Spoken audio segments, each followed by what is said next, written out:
Hello and welcome to all mister sir के इस online platform पर पुनः आप सबका एक बार स्वागत है।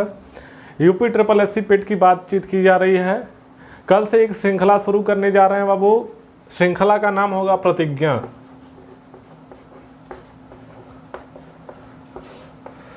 प्रतिज्ञा 2021। प्रतिज्ञा 2021 क्या है, क्या क्या प्रतिज्ञा की 2021 की रणनीति है यूपी ट्रिपल एससी पेट और यूपीएसआई के विषय वस्तु को लेकर के इस प्रतिज्ञा को अधिक से अधिक संख्या तक आप सबको पहुंचाना है और इस प्रतिज्ञा में भाग लेना है। और कमेंट वही लोग करेंगे जो लोग हकीकत में ये प्रतिज्ञा करने जा रहे हैं कि यूपी ट्रिपल एससी पेट को क्लियर करने का आप वादा रखते हैं। अब मान सम्मान और प्रतिष्ठा की बात है और आप सबको अब इसको प्रमाणित करके दिखाना है यूपी ट्रिपल एससी पेट पास करके। आज के इस वीडियो लेक्चर में इसी श्रृंखला में यूपी ट्रिपल एससी पेट के एग्जाम को लेकर के यदि आप इतिहास का सिलेबस देखें तो उसमें जो भी टॉपिक हैं उसको लगभग करा दिया गया है। प्लेलिस्ट में यदि आप जाएंगे तो जो कंटेंट आपको उपलब्ध हैं सारे हैं, लेकिन अब उसको भी कह लीजिए एक लूसिड मैनर में प्रिसाइज तरीके से कि क्या क्या इस परीक्षा के लिहाज से महत्वपूर्ण है। उस दृष्टिकोण से यदि प्लेलिस्ट में देखेंगे तो दिल्ली सल्तनत एक टॉपिक है, लेकिन एक ही पूरे वीडियो लेक्चर में पूरे दिल्ली सल्तनत को लगभग समेट दिया गया था।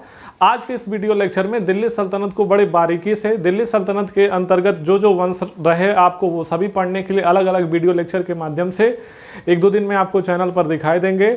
आज हम लोग शुरू करेंगे दिल्ली सल्तनत और दिल्ली सल्तनत के दौरान आज के इस वीडियो लेक्चर में हम प्रमुख तौर पर 3 शासकों के बारे में पढ़ेंगे। कुतुबुद्दीन ऐबक के बारे में, आराम शाह के बारे में और इल्तुतमिश के बारे में। इसी तरीके से करते हुए 18-20 मिनट 25 मिनट के छोटे छोटे वीडियो लेक्चर के माध्यम से दिल्ली सल्तनत से बनने वाले जो प्रश्न यूपी ट्रिपल एससी पेट के एग्जाम में सीधे सीधे मेंशन करके लिखा गया है उसको हम लोग क्लियर करने का प्रयास करेंगे। तो यह प्रयास हमारा अच्छा लग रहा हो तो वीडियो को अधिक से अधिक संख्या में आप शेयर करें, वीडियो को पूरा देखें तब आप इसका लाभ ले पाएंगे। तो आज की बात हम लोग शुरू करते हैं बिना देर किए हुए। हेडिंग आपका बनेगा दिल्ली सल्तनत। तो प्रतिज्ञा 2021 क्या है, इसको लेकर के कल तैयार रहिए। कल इसी विषय वस्तु पर चर्चा की जाएगी। हेडिंग पड़ेगा आपका क्या, दिल्ली सल्तनत।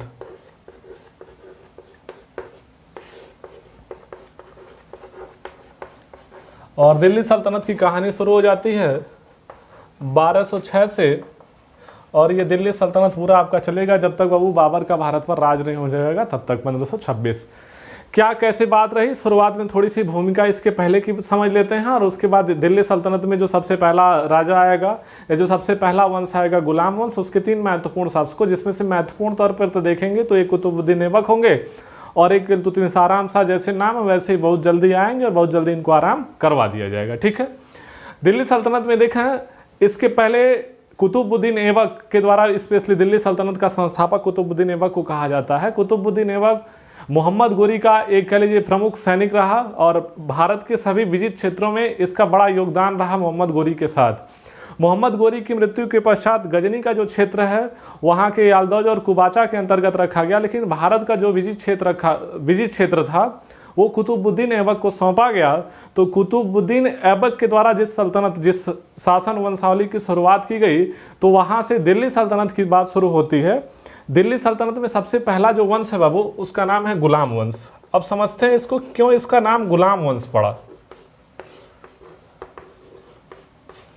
क्योंकि आपको बताया कि कुतुबुद्दीन ऐबक गुलाम था मोहम्मद गोरी का, तो इसके द्वारा शुरू किया गया वंश को कहा गया गुलाम वंश। लेकिन इतिहासकारों में बहुत मतभेद है, हम लोग उतना बड़े स्तर पे इसकी चर्चा नहीं करेंगे। अपने परीक्षा के लिहाज से जो बात निकल जाए उसी पर फोकस्ड होकर के काम करना है। गुलाम वंश एक इसका दूसरा नाम भी आप कह सकते हैं, इसको एक दूसरे नाम से भी जानते हैं, मामलुक वंश। आपकी कहानी यहीं से शुरू हो जाती है। तो दिल्ली सल्तनत में जो सबसे पहला वंश है उसका नाम है गुलाम वंश या तो मामलुक वंश। इसका यदि आप टोटल टाइम पीरियड देखेंगे तो 1206 से लेकर के बाबू 1290 तक ये अपने आप को समेटा हुआ है। 1206 से लेकर के 1290 तक। अब यहाँ से हम लोग स्पेशली क्वेश्चन आंसर फॉर्म में देखेंगे कि क्या क्या क्वेश्चन सीधे सीधे। सबसे पहला प्रश्न शुरू करते हैं। यदि आपसे कोई पूछे कि दिल्ली सल्तनत का संस्थापक कौन था, पहला प्रश्न आपका हो जाएगा दिल्ली सल्तनत का यदि आपसे संस्थापक पूछे तो बता दीजिएगा कुतुबुद्दीन ऐबक।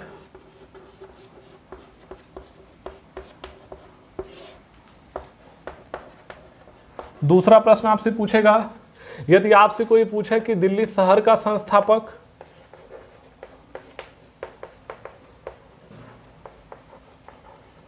तो दिल्ली शहर का संस्थापक यदि आपसे कोई पूछे तो बताइएगा अनंगपाल तोमर। अनंगपाल तोमर। कुतुबुद्दीन ऐबक का टाइम पीरियड, कुतुबुद्दीन ऐबक का फ़ोन नंबर नोट कर लीजिए 1206-1210, 1206 से लेकर के 1210 तक। ठीक है। कुतुबुद्दीन ऐबक से क्या क्या महत्वपूर्ण, एक और बढ़िया प्रश्न यहाँ से बन सकता है। यदि आपसे कोई पूछे कि इस वंश का मामलुक वंश यह नामकरण किस विद्वान के द्वारा किया गया, तो आप बता दीजिएगा बाबू प्रोफेसर हबीबुल्लाह। प्रोफेसर हबीबुल्लाह के द्वारा इस वंश का नाम मामलुक वंश रखा गया। दूसरा प्रश्न आपसे पूछा जा सकता है कि इस मामलुक शब्द का जो शाब्दिक अर्थ होता है वो क्या होता है, इसको भी आप जान लीजिए। मामलुक शब्द का जो शाब्दिक अर्थ होता है स्वतंत्र माता पिता से जन्मा। कहने का अभिप्राय यह है कि इनके माता पिता कभी गुलाम नहीं रहे, स्वतंत्र माता पिता से जन्मा हुआ। तो ये स्वतंत्र माता पिता से जन्मे थे, आगे चल कर के ये गुलाम बने, खैर अलग बात है।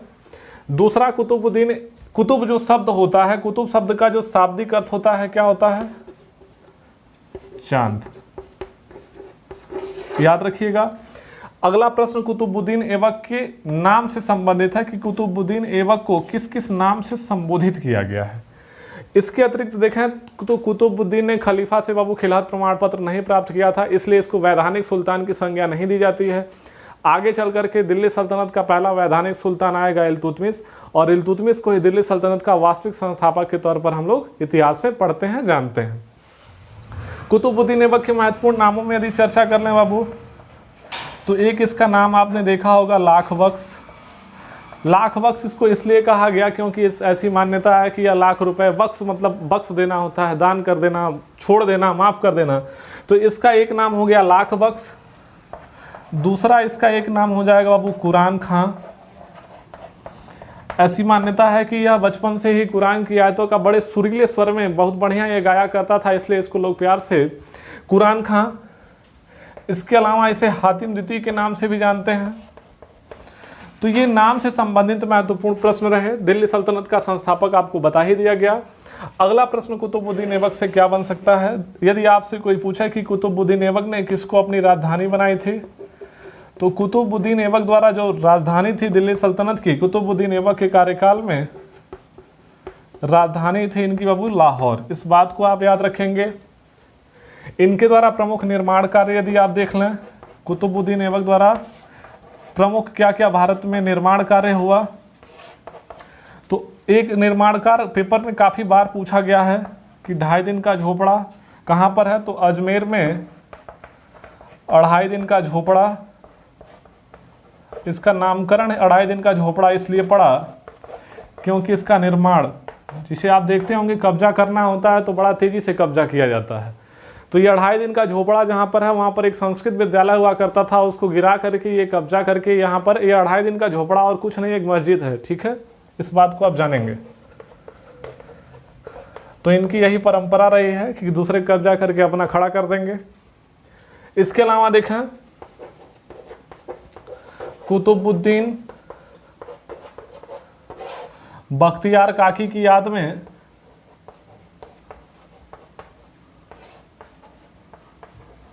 कुतुबुद्दीन बख्तियार काकी नाम याद रखेंगे। कुतुबुद्दीन बख्तियार काकी की याद में इन्होंने दिल्ली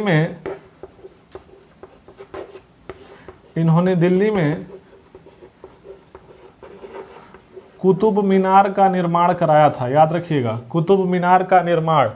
लेकिन ये निर्माण कार्य पूरा हो पाता, निर्माण कार्य, हम पूरी बात लिख दे रहे हैं नहीं तो आप भूल जाएंगे।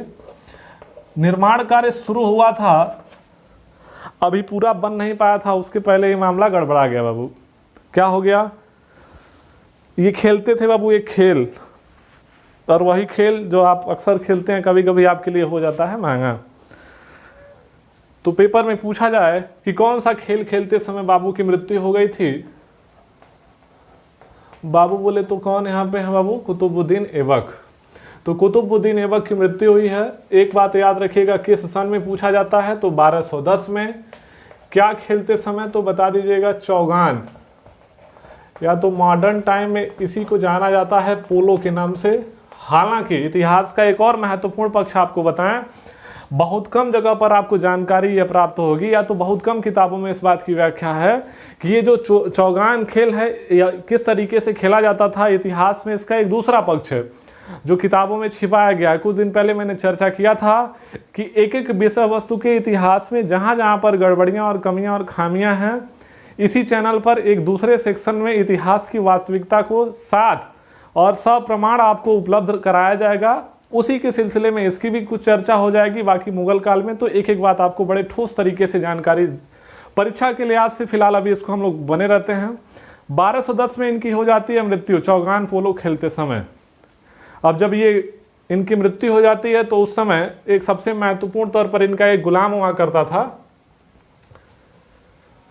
यहाँ इसका एक स्क्रीनशॉट ले लीजिए, पूरा जगह भर गया, हम इसको मिटा देते हैं फिर आगे चर्चा करते हैं, ठीक है। उम्मीद करते हैं स्क्रीनशॉट ले लिए होंगे सब लोग। मिटा देते हैं इसको।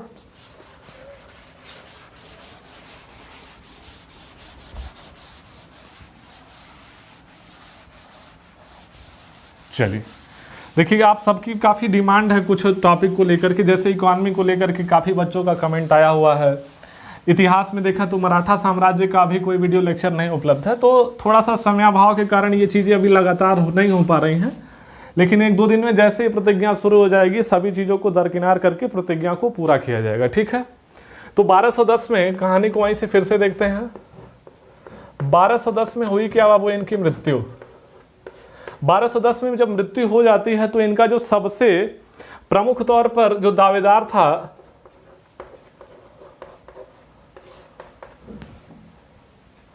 इनका एक गवर्नर हुआ करता था, गुलाम था, बदायूं की गवर्नर इसको सौंपी गई थी, इसका नाम है इल्तुतमिश। लेकिन कुतुबुद्दीन और इल्तुतमिश के बीच में एक और व्यक्ति आता है। अब इस व्यक्ति को लेकर के इतिहासकारों के बीच काफ़ी मतभेद है, हम लोग उसके चक्कर में नहीं पड़ेंगे। जब डिटेल क्लास होगी तो मतभेद को भी समझ लेंगे। आराम शाह, कुछ इतिहासकारों ने आराम शाह को इनका भाई बताया है, कुछ इतिहासकारों ने आराम शाह को इनका बेटा बताया। जो रहे हो उसमें कोई बड़ा लफड़ा नहीं है, इनके वहाँ वैसे भी रिलेशन बड़ा मायने नहीं रखता, कभी कुछ भी हो जाएगा यदि वास्तविकता में देखेंगे तो। आराम शाह की यदि बातचीत कर ली जाए तो 1210 में बाबू आते हैं और 1210 में ये बड़े नाकारा शासक के तौर पर साबित होते हैं। न कोई डिसिप्लिन होता है, न कुछ होता है। ऐसी स्थिति में जो अमीर वर्ग होता है, अमीर वर्ग सिफारिश करता है किससे, इल्तुतमिश से, कहा महाराज बदायूं तदायूं छोड़िए, दिल्ली पहुंचिए, ठीक है। इसी क्षेत्र पर अब आपका आना बड़ा जरूरी हो गया है। तो उनके आह्वान पर इल्तुतमिश की इधर एंट्री होगी और इन दोनों के बीच में एक युद्ध लड़ा जाएगा बाबू, जिसे कहा जाता है जजाऊ का युद्ध। और जजाऊ के युद्ध में इल्तुतमिश ने आराम शाह को आराम करा दिया और आराम शाह को आराम कराने के पश्चात अब दिल्ली सल्तनत में एक सुपरस्टार, दिल्ली सल्तनत के दृष्टिकोण से देखेंगे तो एक शासक की एंट्री होगी जिसको हम लोग जानते हैं इल्तुतमिश के नाम से। तो अब अगला जो हेडिंग बनेगा वो इल्तुतमिश की हेडिंग डाल लीजिए और इल्तुतमिश की व्याख्या आपको कर देते हैं।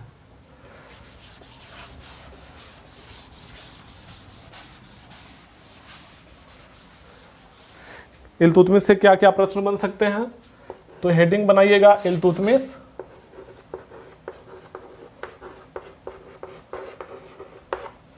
इल्तुतमिश का फ़ोन नंबर नोट कर लीजिए 12101236। 1210 से लेकर के 1236 ईस्वी तक इनका शासनकाल रहा है। क्या क्या महत्वपूर्ण प्रश्न बन सकते हैं, सीधे फोकस यही हम लोग करते हैं। यदि आपसे कोई पूछे कि दिल्ली सल्तनत का वास्तविक संस्थापक किसको कहा जाता है, तो दिल्ली सल्तनत का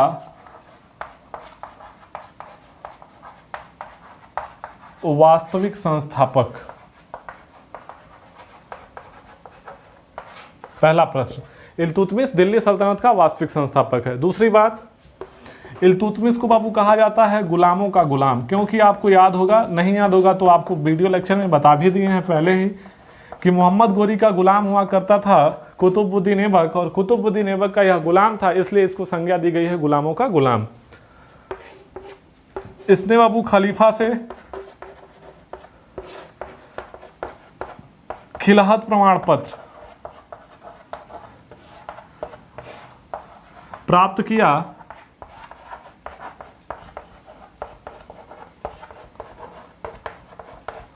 इसलिए इसको दिल्ली सल्तनत का प्रथम वैधानिक सुल्तान, मतलब इनको जो अथॉरिटी है, अथॉरिटी के द्वारा इनको अधिकार दे दिया गया, इसलिए इनको दिल्ली सल्तनत का प्रथम वैधानिक सुल्तान। अगला प्रश्न एक बड़ा महत्वपूर्ण पेपर में कई बार आया है कि दिल्ली सल्तनत में उस शासक का नाम बताइए जिन्होंने मंगोल आक्रमण से देश की रक्षा की थी। तो इल्तुतमिश को बता दीजिएगा कि मंगोल आक्रमण से रक्षा की थी। क्या विषय वस्तु था अभी उधर नहीं हम लोग जाएंगे, बस सीधे सीधे महत्वपूर्ण प्रश्नों को आप जानें। बाकी और डिटेल में जानना है तो बहुत जल्दी आपको हर एक एग्जाम के दृष्टिकोण से उस हिसाब से चीज़ें आपको देखने को मिलेंगे।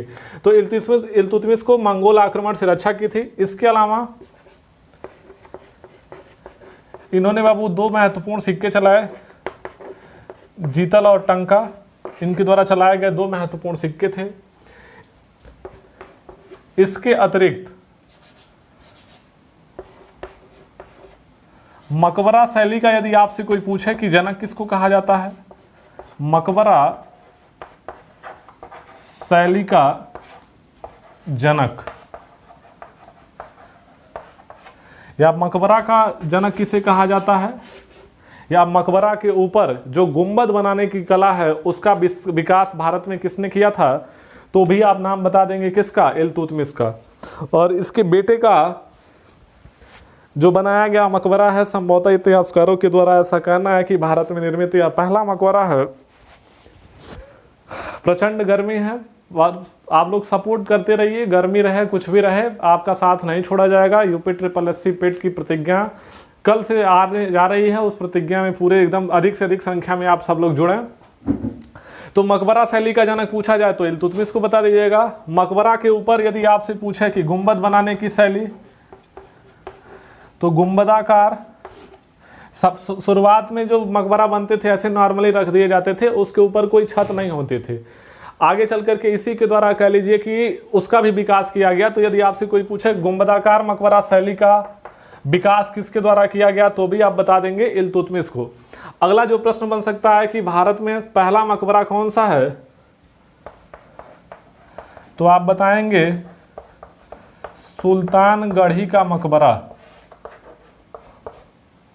सुल्तानगढ़ी का मकबरा दिल्ली में निर्मित है। और अगला एक महत्वपूर्ण प्रश्न बाबू, इल्तुतमिश जब आ जाएगा, सत्ता प्राप्त कर लेगा आराम शाह से, तो यह राजधानी परिवर्तन करेगा। और राजधानी कहाँ पर चली आएगी, तो इल्तुतमिश के कार्यकाल में, इल्तुतमिश के शासनकाल में देखेंगे तो दिल्ली सल्तनत की यदि आपसे कोई पूछे कि राजधानी को बता दीजिए,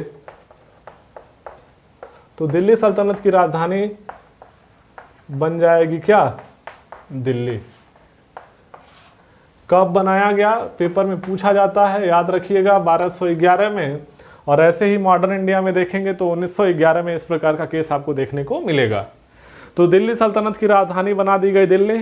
प्रश्न एक बहुत बढ़िया प्रश्न पूछा जाता है कि दिल्ली सल्तनत में उस शासक का नाम बताइए जो न्याय की जंजीर के लिए प्रसिद्ध था। तो न्याय की जंजीर यदि आपसे पूछे, प्रश्न लिखा रहे हैं दिल्ली सल्तनत में न्याय की जंजीर, इस विषय पर ध्यान दीजिएगा, इस शब्द को ध्यान से सुनिएगा।